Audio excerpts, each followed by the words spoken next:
নমস্কাৰ মই বদৰুল ইছলাম হাজৰিকা সদৌ অসম গৰিয়া জাতীয় পৰিষদ নগাঁও জিলা সমিতিৰ সাধাৰণ সম্পাদক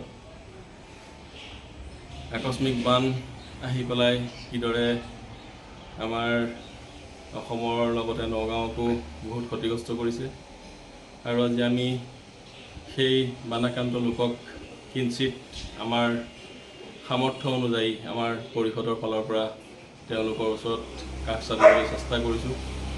আজি এই নগাঁৱৰ কচুপিত অঞ্চললৈ আমি আহিছোঁ। এইদৰে আমি পৰিষদৰ ফালৰ পৰা আমি যিকণ পাৰোঁ সেই হিচাপে আমি আগন্তুক আকৌ বেলেগ এডোখৰ জেগাত যাম। আজি এই কচুপিত অঞ্চলতে আমি বান সাহায্য অকণমান বিতৰণ কৰিবলৈ আহিছোঁ। ধন্যবাদ।